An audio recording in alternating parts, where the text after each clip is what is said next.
உறவுகள் அனைவருக்கும் வணக்கங்க. காணம் காணன்னு வீடே கதற ஆரம்பிக்கிறாங்க.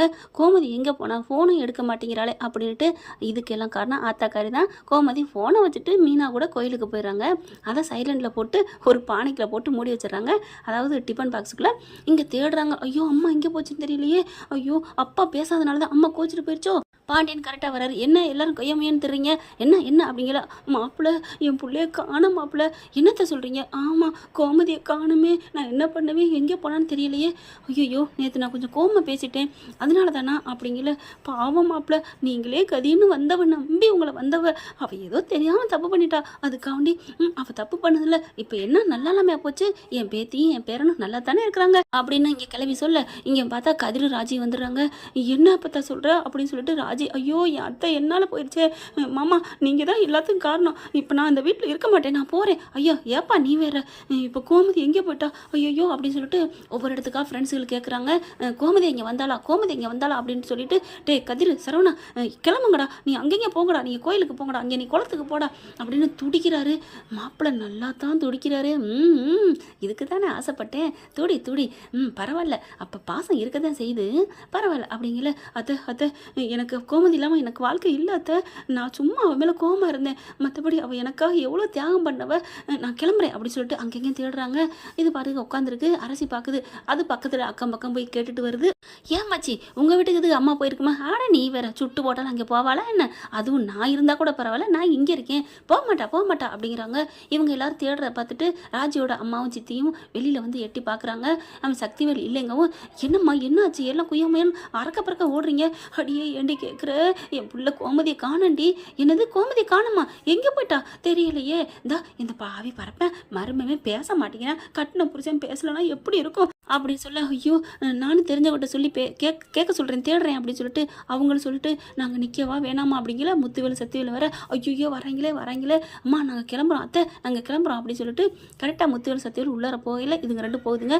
பார்த்துறேன் சத்திவேல், அண்ணே எங்கே போயிட்டு வருதுங்க இது ரெண்டு கேளுங்க அப்படின்னு கேட்க, என்ன மாதிரி முத்து எங்கே போயிட்டு வரீங்க? இல்லைங்க ஏற்ற விட்டு போயிட்டு வரீங்களா, என்ன தைரியம் தான் இங்கே போயிட்டு வரீங்க அப்படின்னு சொல்லி கத்துறாரு சத்திவேல். அது காணும் இல்லைங்க, கோமதியை காலையிலேருந்து காணுமா.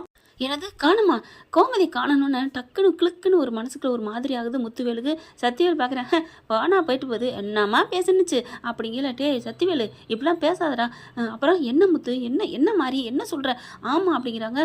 அதுக்கப்புறம் முத்துவேல் என்ன பண்ணுறாரு, அவங்களுக்கு தெரிஞ்சவங்களாம் தேட ஆரம்பிக்கிறாரு. அண்ணே என்னண்ணே என்ன அப்படின்ட்டு. என்னடா அவள் யாரா, நம்ம தங்கச்சிடா, அதுக்காண்டி இருந்தா எதில் பார்த்துக்கலாம்டா, நீ பேசாமல் உனக்கு தெரிஞ்சால்கிட்ட தேடு அப்படின்னு சொல்லிட்டு தேட ஆரம்பிக்கிறாங்க. இவனுக்கு சம்மந்திங்கிற நினப்பு இவனுக்கு அப்படின்னு நினைக்க, இங்கே பார்த்தா குண்டு கலாட்ட உட்காந்துருக்கு. அம்மாச்சி நீ மட்டும் இப்படியே உட்காந்துருக்க, எனக்கு என்னமோ டவுட்டு உன் மேலே இருக்கே. என்னடி என் மேலே டவுட்டு? ஆமாம் எல்லாரும் அறக்க பறக்க தேடுறோம், நீ சும்மா உட்காந்துருக்க, நான் என்ன பண்ணணும்? ஐயோ என் மகளை காணோம் அப்படிலாம் நீ நெஞ்சில் இந்த மார்பிளையும் அடிச்சுக்கிட்டுல நீ இருந்திருப்ப, சும்மா உட்காந்துருக்க வெத்தலை ஆக்க போட்டுக்கிட்டு. இல்லை என் மகளுக்கு நம்பிக்கை இருக்குது, வந்துடுவான்னு, என்னை விட்டுட்டு எங்கேயும் போக மாட்டா, அதுக்காண்டி தேடாமல் இருப்பியா அப்படிங்கிறாங்க. அப்படி பார்த்தா லேட் ஆகுது. அங்கே போனவங்க எல்லாரும் திரும்பி வராங்க. இவங்க பார்த்தா மீனாவும் கோமதியும் நல்லா சாமியை கும்பிட்டுட்டு அங்கேயே உட்காந்துட்டு கதை பேசிட்டு, இங்கே பாருடி தங்கமேலோட இனிமேல் பேச்சு வச்சுக்காதடி, அத்தை அவங்க மாசமாக இருக்காங்க அத்தை அப்படின்னு சொல்ல. என்னடி சொல்கிற? ஆமாம் அன்னைக்கு இல்லைன்னு சொன்னாலே, எல்லாம் அதெல்லாம் டெஸ்ட் பண்ணிட்டேன், பாவம் சரவண மாமா எனக்கு பிறக்கலைன்னு சொல்லிட்டு வந்துட்டாராம், அவங்க ரொம்ப வேதனைப்பட்டாங்க தெரியுமா. இவன் ஏன்டி இதெல்லாம் சொல்கிறான், பிடிக்கலன்னா பேசாமல் விட்டுற வேண்டியதான், இப்படிலாம் சொன்னது தப்புடி அப்படின்னு சொல்லிட்டு அதுக்கும் சேர்த்து பரிகாரம் பண்ணிக்கிட்டு உட்காந்துட்டு இருக்காங்க. தேங்காய் திங்கிறாங்க. என்னென்னமோ நடந்து போச்சு போ வாழ்க்கையில். இப்போ அவர் என் கூட பேச மாட்டேங்கிறாரு. ஒரு உயிர் ஜீவன் பேச மாட்டேங்குது, ஒரு ஜீவன் வீடு தேடி வந்துருச்சு. நான் இதை நினச்சி சந்தோஷப்படுறதா, எங்கள் அம்மா பக்கத்தில் இருக்குன்னு என் புருஷன் பேசலன்னு வருத்தப்படுறதான்னு தெரியலையே. விடுங்கத்த, இந்த கடவுள்கிட்ட வந்துட்டோம்ல, கண்டிப்பாக உங்கள் வீட்டுக்கு போனால் மாமா உங்க கூட பேசுறதுக்கு செய்வார். அடியே நீ சொன்னது படிச்சிச்சுன்னா எனக்கு நீ என்ன செய்வீங்க, உனக்கு என்ன சரி நான் அப்புறம் பார்த்துக்கலாம் அப்படின்னு சொல்லிட்டு, சரி வா கிளம்புவோங்கிறாங்க. இங்கே எல்லாரும் தேடி போனவங்களாம் வீட்டுக்கு வந்துட்டு காணுமே, சரி நம்ம போலீஸ் ஸ்டேஷனில் கம்ப்ளைண்ட் பண்ணுவோமா அப்படின்னு சொல்லிட்டு, சரி போலீஸ் ஸ்டேஷனில் பண்ணிடுவோம் அப்படின்னு சொல்லிட்டு போய் அறக்க பறக்க அலறி அடித்து சொல்லிட்டு வந்துடுறாரு. அதுக்கப்புறம் அத்தை நாங்கள் அங்கேயும் பண்ணியாச்சத்தை தேடுறோம்னு சொல்லியிருக்காங்க அப்படின்னு அழுகிறாரு. எப்பா அப்பா ஏன்பா அழுகுறீங்க அப்படின்னு அரசி கேட்க, என்னம்மா நீ சொல்கிற, என் வாழ்க்கை ஆதாரமே அவதாம்மா, இதோ இவ்வளோ பெரிய வீடு இருக்கே, இந்த தூண் இருக்குல்ல, இந்த தூண் இல்லைன்னா வீடு நிற்குமா, என்ன ஆகும், கீழே விழுந்துருப்பா, அதுதான் அவள் இல்லைன்னா எனக்கு நான் வாழ்க்கை இல்லைம்மா, நான் விழுந்துருவேன். என்னப்பா அப்புறம் அம்மாவோட பேச மாட்டேங்கிறீங்க, அதெல்லாம் சும்மாம்மா, அவள் மேலே இருக்க கோவம் வருத்தம், நீங்கள் சின்ன பிள்ளை சேட்டை பண்ணீங்கன்னா அடிக்கிறோம், அதுக்காக நீங்கள் விருப்பம் இல்லாமல் வெறுப்பாவை அடிக்கிறோம், அப்புறம் நீங்கள் தெரிஞ்சிருவீங்கன்னு தான் அடிக்கிறோம் அப்படிங்கல அழுகிறாரு. சொல்லிக்கிட்டு, ஐயோ கோமதி நீ எங்கே போன, கோமதி எங்கே போன அப்படின்னு அழுக. கரெக்டாக 2 பேரும் மீனாவும் கோமதியும் வர்றாங்க. என்னடி உன் மாமா அழுகிற மாதிரி சவுண்டு கேட்குது, அதுவும் என்னமோ கோமதிங்கிற மாதிரி இருக்குது. ஆமத்தை அப்படின்னு உள்ளுக்க வராங்க. அத்தை அப்படின்னு சொல்லிட்டு, அங்கே பாருங்க மாமாவை அப்படிங்கலே, அம்மா அப்படிங்கிறாங்க. பாட்டி அப்பத்தா அப்படின்னு வரையில கோமதி குரல் கேட்டுருதுங்க. அப்படியே பட்டார்னு திரும்புறாரு. அப்படியே ஓடி வந்து கோமதி அப்படின்னு கட்டி பிடிச்சிக்கிறாரு. எல்லாரும் அதிர்ச்சி ஆகி பார்க்குறாங்க. கோமதிக்குமே அதிர்ச்சி தாங்கலை. என்னங்க அப்படிங்கல கோமதி அழுகிறாரு. எங்கடி போனேன், நான் எங்கேயும் போகலைங்க, நான் கோயிலுக்கு தான் போனேன் அப்படின்னு சொல்ல, அப்படி கோயிலுக்கு போனேன், எனக்கு எப்படி ஆகிப்போச்சு தெரியுமா, ஃபோனை எடுத்துகிட்டு போவேனா, அதை நான் வச்சுட்டு போயிட்டேங்க, ஏன்டி எடுக்கலை அப்படிங்கல, வீட்டில் தானே இருக்குது, அடிச்சா எடுத்துகிட்டு கொண்டேனே, ஃபோனு போகுதுடி, ஆனால் சவுண்டு கேட்கலையா தெரியலையே அப்படிங்கிறாங்க. அதுக்கப்புறம் சரி நீ எனக்கு இப்போ தான் எனக்கு நிம்மதியாக இருக்குட்டே, சரவணா கதிர் வந்துட்டாடா, உங்கள் அம்மா வந்துட்டாடா அப்படின்னு ரொம்ப பொறிப்படைகிறாரு. செந்தில் பார்க்குறாங்க. அப்படி மீனா சொல்லுது, பார்த்தீங்களா அத்தை, மாமாவுக்கு உங்கள் மேலே பாசம் இல்லைன்னு சொன்னீங்களே, பாசத்தை பார்த்தீங்களா, ஏய் நான் எங்கடி பாசம் இல்லைன்னு சொன்னேன், நீ தான் பாசம் இருக்கிறத வெளிக்கொண்டு வரணும்னா நடிங்க பேசாதீங்க அப்படி இப்படின்னு சொன்னேன். அப்படியே பாண்டியன் பார்க்குறாரு. ஓ இதுக்கெல்லாம் நீ தான்ப்பா வேலையாக பார்த்தப்பா அப்படின்னு சொல்ல, இல்லை மாமா அப்போ தானே நீங்கள் பேசுவீங்கன்னு சொன்னேன், ஆனால் நீங்களும் விடா கொண்டனா இருந்துட்டீங்களே மாமா, ஒருத்தவங்க இறங்கி வரலன்னா இன்னொருத்தவங்க இறங்கி வரணும் அப்படின்னு சொல்ல, நீ போடி சும்மா இருடி, இனிமேல் எங்கெல்லாம் பிரிக்க பார்க்காதடி, பாத்தியா அப்படின்னு சொல்ல, என்ன பாத்தியா, நான் சொன்ன மாதிரி மாமா உங்க மேலே பாசம் தான் வச்சிருக்காரு, உங்களை காணணும்னா எப்படி துடிச்சிருக்காரு பார்த்தீங்களா அப்படின்னு மீனா சொல்கிறாங்க. ஐயோ நிறுத்துங்கப்பா, எப்படியா அம்மா வந்துட்டாங்க, அப்பா இவ்வளோ பாசம் வச்சுருப்பே நான் நினைக்கவே இல்லைப்பா அப்படிங்கிறாங்க.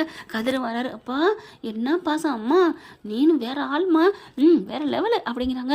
சும்மா இருடி, நான் போயிட்டு என் வீட்டுக்காருக்கு நான் காஃபி போட்டு கொண்டு வரேன். ஆமாம் கோமதி எனக்கு காஃபி கொண்டா, எனக்கு ரொம்ப குடிக்கணும், தலை வலிக்குது. ஐயோ என் புருஷன் காஃபி கேட்டாருன்னு உள்ளுக்க ஓடி போயிட்டு காப்பியை போடுதுங்க. டக்குன்னு காஃபி போட, இந்தாங்க அப்படின்னு சொல்கிறாங்க. சரி கோமதி உன் ஃபோனு இங்கே தாங்க வச்சுட்டு போனேன் அப்படின்னு ஃபோனெல்லாம் தேடுறாங்க. அப்போ அரசி பார்க்குது.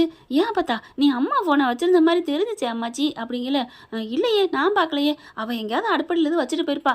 ஓ அப்போ அடுப்படியில் அம்மாச்சி வச்சிருக்கு.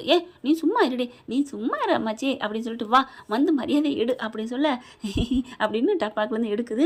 பாத்தியா அப்போ இந்த சைலண்டில் போட்டிருக்கிறது என்கிட்டருந்து வாங்கினது கற்றுக்கிட்டது அதுக்கு தானா, ஆமடி அப்படிங்கிறாங்க. பின்ன எத்தனை நாளைக்கு என் பிள்ளையும் மாப்பிள்ளையும் கஷ்டப்படுறத ஒரு தாயால் பார்த்துட்டு இருக்க முடியும் அப்படின்னு சொல்ல, அத்தை நீங்கள் பண்ணது நல்லதோ கெட்டதோ எனக்கு என்னால் என் பொண்டாட்டி விட்டுட்டு இருக்க முடியலைங்கிற தெரிஞ்சுக்கிட்டேன் அப்படின்னு சொல்லிட்டு, சாரி கோமதி மன்னிச்சுக்க, ஐயோ நீங்கள் பேசுனது எனக்கு போதுங்க, நீங்கள் எங்கே மன்னிப்பு கேட்குறீங்க, நான் தாங்க உங்கள்கிட்ட மன்னிப்பு கேட்கணும் அடிச்சுக்கிறாங்க.